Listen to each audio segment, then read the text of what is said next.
Bom dia, amigo telespectador. Hoje, o programa Decisão vai abordar este tema prometido no domingo passado, que é a guerra. Por que a história do homem está tão marcada com guerras, conflitos tremendos? Qual a posição bíblica sobre as guerras? Qual a resposta para esta indagação? Por que Deus, no passado, no Velho Testamento, mandou que o seu povo, o povo de Israel, guerreasse contra outras nações?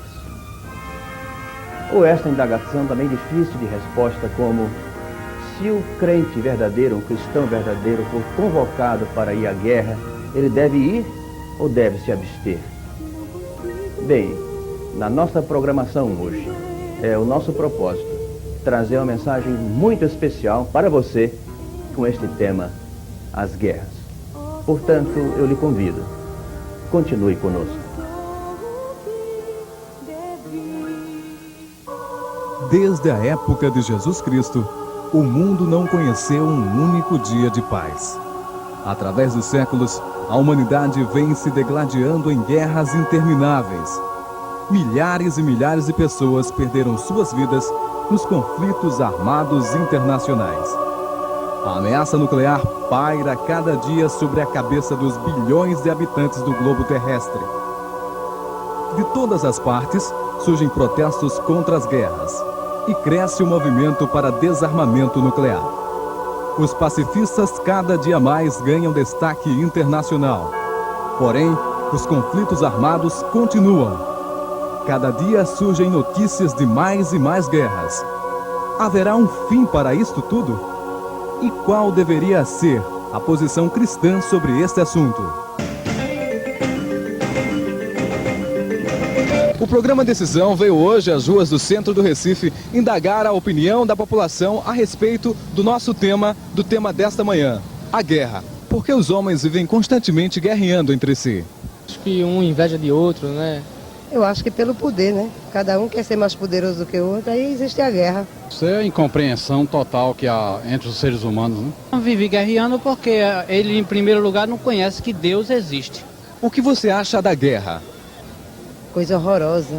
Uma destruição desnecessária, onde as pessoas se matam uns aos outros para nada. Rapaz, eu acho um absurdo. É a coisa mais drástica que pode existir na face da Terra. Não deveria existir guerra. Deveria existir paz, amor, fraternidade, deveria existir união, deveria existir solidariedade, isso que deveria existir. Eu não gosto de violência, não. Guerra, não acho uma droga. Se o senhor fosse convocado a uma guerra, o que você faria? Eu pedi arrego. Olha, eu vou pro meu país, eu tinha que ir, né? Combater. Forçadamente eu tenho de ir, né? Como um brasileiro e como militar que eu sou. Eu me esconderia. Sério mesmo? Pô, eu prefiro ser um covarde vivo do que um herói morto. Se fosse para defender meu país, eu não iria. Porque destruir o meu irmão, jamais. Estamos mais uma vez com o pastor Augusto Nicodemos. Bom dia, pastor. Bom dia, Manuel. Para conversarmos hoje sobre guerra, nesse tema tão polêmico que é a guerra. Interessante, pastor, que sempre que eu me posiciono contra as guerras, alguém então sempre contra-argumenta dizendo: mas eu sei que no Velho Testamento, na Bíblia, Deus mandou que o seu povo, o povo de Israel, guerreasse contra os seus inimigos, outras nações. Qual seria a resposta para esta questão, para essa indagação, pastor? Na verdade, a questão das guerras no Velho Testamento tem sido um motivo de polêmica para sabermos exatamente o que é que Deus queria dizer quando não somente permitiu, quando determinou que o seu povo, o povo de Israel, fizesse a guerra contra algumas nações. A resposta que eu tenho encontrado para essa questão é mais ou menos a seguinte. Em primeiro lugar, a nação de Israel era uma nação, era um povo organizado, era uma sociedade, era um país como os países ao seu redor.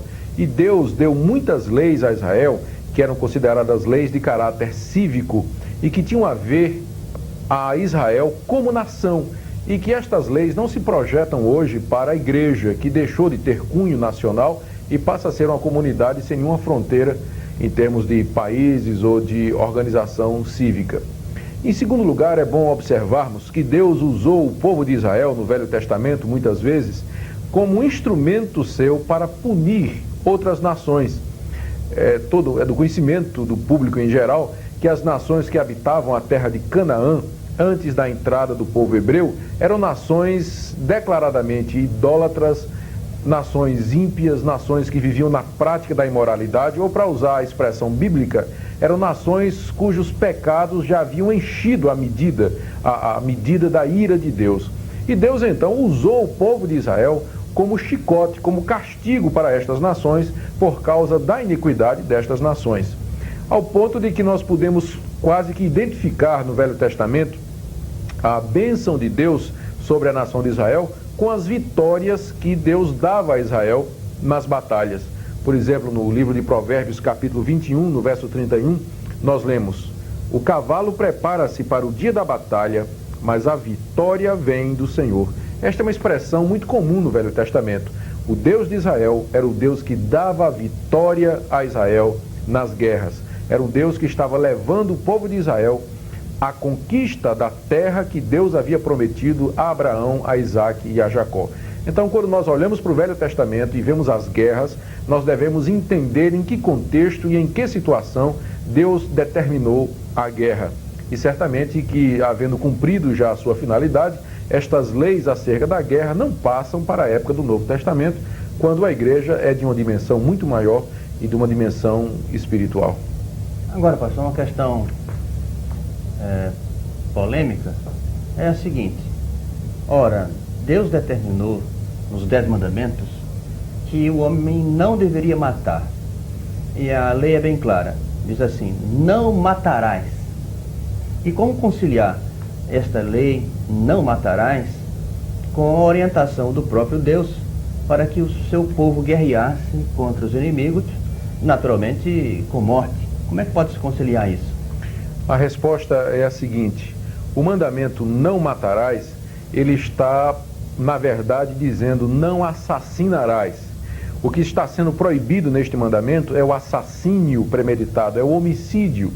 Certamente que não está excluindo coisas como a pena de morte, porque o próprio Deus, logo em seguida ao mandamento não matarás, determinou a pena de morte em Israel para alguns tipos de crime, alguns tipos de pecado. Logo, o mandamento não matarás não deve ser entendido em termos absolutos, porque Deus permitiu a pena de morte no Velho Testamento e também o próprio Deus determinou a guerra em determinadas circunstâncias. O mandamento, ele simplesmente está proibindo, ele está denunciando o homicídio, o assassínio intencional, premeditado. É isso que o mandamento está proibindo e não a pena de morte ou a guerra justa. Agora, pastor, o senhor usou essa expressão, guerra justa. O que quer dizer guerra justa? Existe guerra justa? Bem, desde o início do cristianismo, algumas pessoas têm defendido a tese de que há algumas guerras que são justas. A pessoa que primeiro defendeu esta tese foi Agostinho.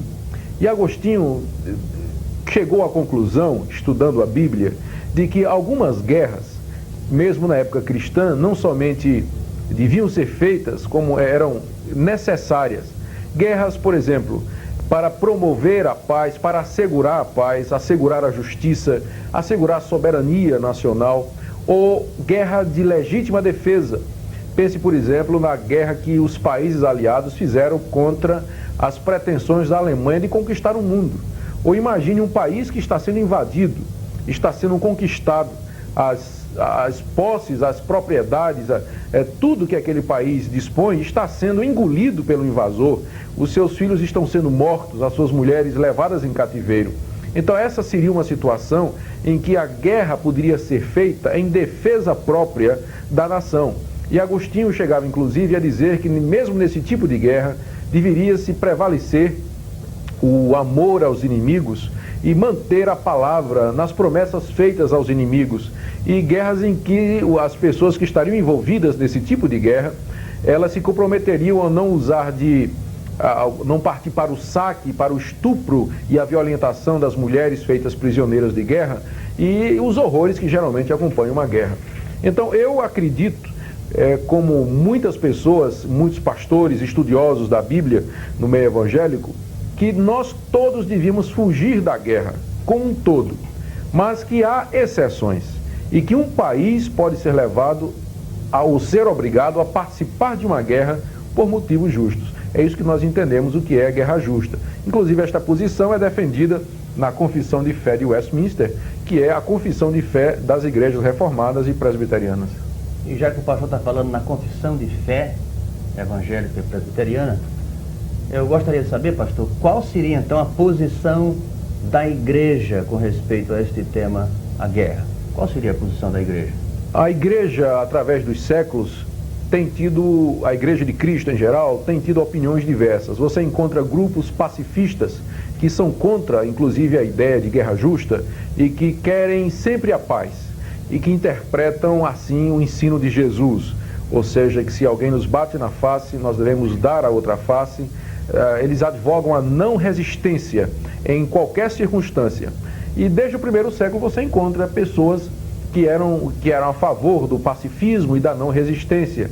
E há também alguns grupos religiosos hoje, especialmente aqueles que estão por detrás dos movimentos de desarmamento nuclear, que são grupos assim chamados de pacifistas e que refletem um pensamento antigo da igreja, ou seja, a igreja deve ser totalmente contra qualquer tipo de guerra. Mas também, através dos séculos, tem havido outros grupos que têm feito a exceção da guerra justa. E geralmente as denominações históricas, como o presbiterianismo, as igrejas batistas, congregacionais, as igrejas reformadas, no geral, elas têm se inclinado a aceitar a teoria da guerra justa. Inclusive os reformadores Lutero e Calvino, embora no íntimo, embora no geral fossem contra todo e qualquer tipo de guerra, mas eles sabiam que tinha de haver esta exceção, ou seja, da guerra justa. Então essa tem sido a posição da igreja através dos séculos, entre o pacifismo e a exceção que seria a guerra justa. Interessante, pastor. Agora, foi do conhecimento de quase todo mundo aquele incidente que envolveu o boxeador Cassius Clay. E ele foi convocado para a guerra, mas se negou terminantemente a ir lutar pela sua nação, no caso, os Estados Unidos. Então eu pergunto, porque a argumentação dele é de que a religião dele não permitia ele ir para a guerra. Então vem uma pergunta bem apropriada. Um verdadeiro cristão, ele, quando convocado, deve ir à guerra ou deve se negar, deve desertar? A Bíblia nos ensina, lá em Romanos capítulo 13, no verso 1, que o crente deve se sujeitar às autoridades constituídas, porque elas são constituídas por Deus. Diz o texto literalmente assim: todo homem esteja sujeito às autoridades superiores, porque não há autoridade que não proceda de Deus, e as autoridades que existem foram por ele instituídas. O Estado, o governo, é uma autoridade constituída por Deus sobre a sociedade, e compete ao governo, compete ao Estado declarar a guerra e convocar os seus súditos, os membros da nação, para ajudar o seu país e lutar em favor do seu país. Por outro lado, o crente, mesmo sendo um bom cidadão, mesmo sendo um cidadão respeitador e sabendo que a autoridade foi instituída por Deus, ele deve lembrar que ele deve a lealdade maior não ao Estado, mas a Deus. Em resumo, é o seguinte: quando há um conflito de autoridades, ou seja, quando o Estado está me obrigando a fazer algo que contraria a autoridade maior, que é a autoridade de Deus, eu estaria desobrigado diante de Deus de obedecer à voz do Estado. Certamente que eu seria punido pelo Estado, mas eu estou querendo obedecer antes a Deus do que aos homens. Logo, a minha posição é a seguinte: eu respondo da seguinte maneira: se a guerra é justa, se é uma guerra de defesa da nação, se é uma guerra por motivos corretos, o crente deveria participar e certamente ele deveria se envolver no campus de batalha, procurar o máximo possível evitar situações em que ele venha a ter que ferir alguma pessoa, e há condições para isso. Inclusive pastores e pregadores, geralmente quando convocados, eles vão como capelães ou trabalham nas mais diversas áreas. A guerra envolve muita atividade e muito espaço, não é? E certamente que o crente procuraria estar numa situação em que ele não veria a morte do inimigo. Se, porém, ele na sua consciência, no seu coração, ele está percebendo que a guerra é uma guerra política, é uma guerra de conquista, é uma guerra que favorece interesses próprios, interesses pessoais, interesses egoístas, ele está desobrigado de participar. Porém, ele deve fazer uma análise, ele deve se colocar diante de Deus e ver qual a razão da guerra, porque como nós dissemos anteriormente, nós acreditamos na exceção da guerra justa. E sendo ela justa, ele deveria lutar em favor do seu país, da sua nação, da sua família e assim proteger a sua pátria. Interessante, pastor. Agora, com toda franqueza, pastor, por que é que o homem se envolve com a guerra? Por que ele cria as guerras? A resposta, Manuel, que nós temos dado a esta pergunta é a mesma resposta que nós temos dado nos programas anteriores sobre o porquê, por exemplo, do adultério, ou o porquê das drogas, ou o porquê da violência. A resposta é simples e muito profunda. O problema é o coração do homem. O problema maior é a natureza corrompida do homem. Nas palavras do apóstolo Tiago, o capítulo 4, no verso 1 da sua carta, onde ele diz assim: de onde procedem guerras e contendas que há entre vós? De onde, senão dos prazeres que militam na vossa carne? Ou seja, Tiago está dizendo que a origem das guerras, das contendas, dos conflitos armados, a origem destes conflitos está nos prazeres, está nas paixões, traduzindo mais literalmente, que lutam na nossa própria carne.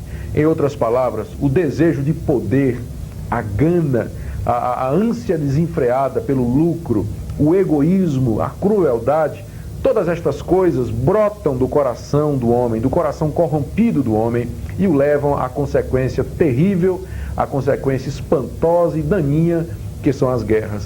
Logo, a guerra, como guerra, ela tem origem no coração do homem que se afastou de Deus.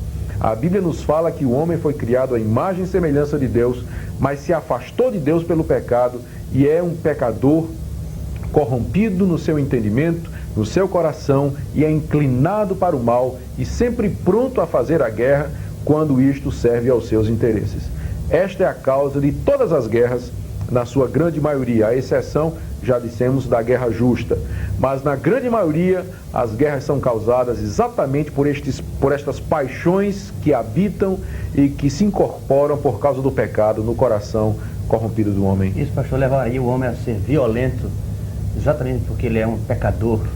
Perfeitamente. Ele é violento porque é um pecador e não o oposto. É por causa da sua natureza corrompida que ele é inclinado para o mal, para a crueldade e para a conquista, para satisfazer os seus desejos de poder. E agora, pastor, nossa última indagação. E a pergunta básica seria esta: muitas pessoas acham que este mundo vai se acabar um dia. E vai se acabar exatamente com uma grande guerra. E nos nossos dias, talvez uma guerra nuclear. Tem base bíblica, pastor, para essa afirmação? Não podemos negar que o Senhor Jesus Cristo nos ensina no sermão profético que as guerras caracterizariam o fim do mundo, como lemos em Mateus capítulo 24, a partir do verso 6.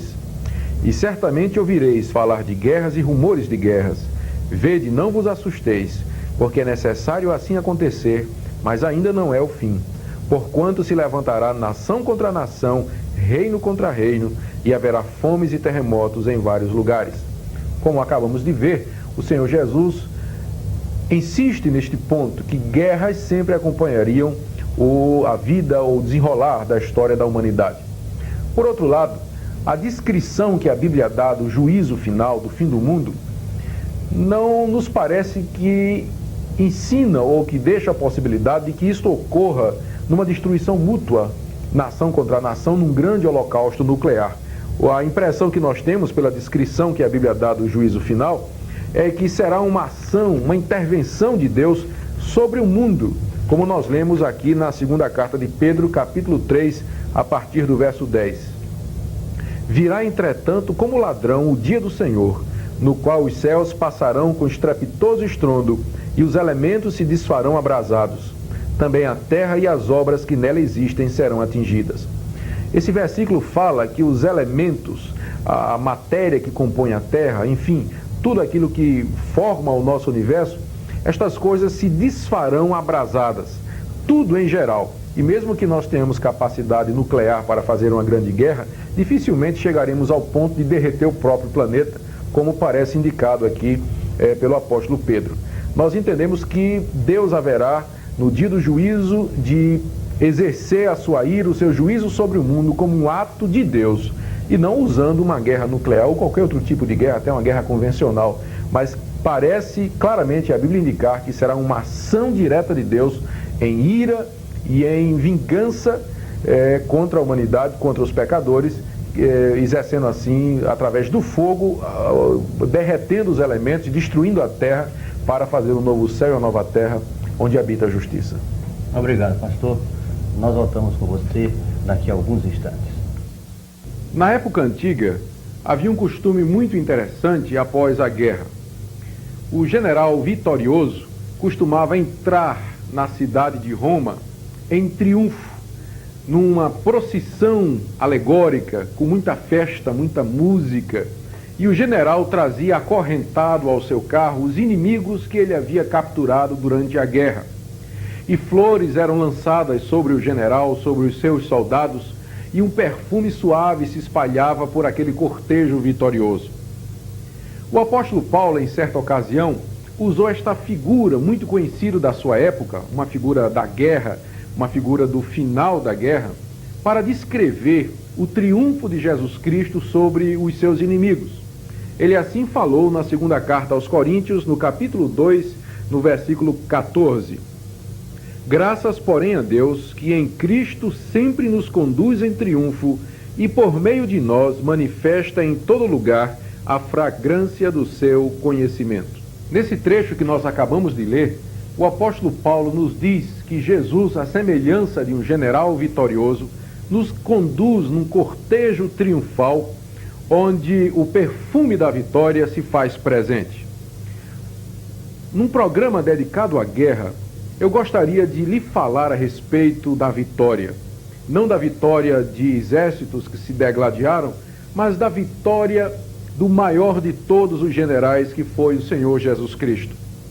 A Bíblia nos diz que Jesus foi vitorioso na guerra que ele empreendeu contra o mal e contra a injustiça. Deus enviou Jesus Cristo ao mundo numa cruzada santa. E Jesus veio ao mundo para combater o pecado, a morte e o inferno. E ele triunfou, ele venceu a batalha contra estes adversários. A Bíblia nos ensina que Jesus triunfou sobre o pecado. Lá na cruz do Calvário, quando ele foi crucificado, ele estava, na sua aparente derrota, pagando o preço do nosso pecado, e através do preço deste resgate, ele nos libertou das consequências do pecado, da culpa do pecado, de tal maneira que agora, livres da escravidão do pecado, nós podemos servir a Deus com liberdade e com alegria. Então esta é uma vitória muito importante de Jesus. Ele, como um general vitorioso, conquistou o pecado, venceu o pecado e agora pode nos libertar, nos livrar do cativeiro do pecado ao qual todos nós estávamos submetidos. Jesus, portanto, nos conduz num cortejo triunfante na vitória contra o pecado, de tal maneira que agora, através da obra de Jesus, qualquer pessoa, você e eu, podemos ter o perdão completo dos pecados e receber a justificação pela fé em Jesus Cristo. Em segundo lugar, a Bíblia nos diz que Jesus Cristo venceu as hostes do mal. Ele venceu os demônios, ele venceu Satanás e os seus anjos, que escravizavam a humanidade e que mantinham a humanidade debaixo do seu total controle. Já desde a época da criação, lá no paraíso, Deus havia dito ao casal, ao primeiro casal, que viria alguém que esmagaria a cabeça da serpente. E este alguém foi Jesus Cristo, que lá na cruz do Calvário despojou publicamente os principados e potestades e triunfou sobre Satanás, porque pagou o preço da nossa redenção. A humanidade estava feita escrava a Satanás, porque o primeiro homem deu o passe da nossa liberdade ao diabo. Estávamos mantidos debaixo da escuridão, da ignorância e das trevas. Mas Jesus Cristo veio e trouxe a luz, a liberdade, a imortalidade pelo Evangelho. E na cruz, com o seu sangue precioso, ele pagou o preço da nossa libertação, de tal maneira que agora nós podemos ser alocados do reino das trevas para o reino do amor do Filho de Deus. Em terceiro lugar, a Bíblia nos diz que Jesus triunfou sobre a morte. Ele morreu de fato na cruz, foi sepultado e durante 3 dias permaneceu sob o domínio da morte. Ele estava literalmente morto, como as pessoas morrem comumente. Mas ao terceiro dia, alguma coisa extraordinária aconteceu. Ele reviveu e pelo seu próprio poder, ele saiu da sepultura, vivo, vitorioso, imortal, incorruptível, completamente transformado, com um corpo imortal e eterno. Daí, ele conquistou a morte, rompeu os grilhões da morte e nos oferece também a vitória sobre a morte. Aqueles que estão unidos a Jesus Cristo participam com ele desse cortejo triunfante. A Bíblia diz, como eu li no início desta mensagem, que Jesus nos conduz em triunfo, ele nos conduz em vitória sobre o pecado, sobre as hostes do mal e sobre a morte. Você não gostaria de participar da maior de todas as vitórias? Você não gostaria de fazer parte deste cortejo triunfal? Você não gostaria de ser alguém vitorioso sobre o pecado, sobre as consequências do pecado, sobre as forças do mal e sobre a morte? Pela fé, você pode unir-se a Jesus Cristo. Ele mesmo nos diz que todo aquele que nele crê tem a vida eterna. Todo aquele que nele confia e deposita nele a sua confiança, esse passou da morte para a vida. Aqui e agora, você já pode ser um vitorioso nesta guerra contra o pecado, contra a morte e contra o mal. E isso apenas através do Senhor e Salvador Jesus Cristo. Não tente com suas próprias forças, não é pelas suas obras, não é pelos seus merecimentos, mas o Senhor Jesus já conquistou para nós uma vitória eterna, uma vitória irreversível. Creia nele, entregue a sua vida a ele, participe desse cortejo triunfal e vitorioso. Faça isso hoje, faça isto agora. E assim, amigo telespectador, chegamos ao final de mais um programa Decisão. Se Deus permitir, no próximo domingo nós estaremos voltando para abordar este tema tão importante que é o deficiente físico. Não perca esta oportunidade. Até o próximo domingo, se Deus permitir.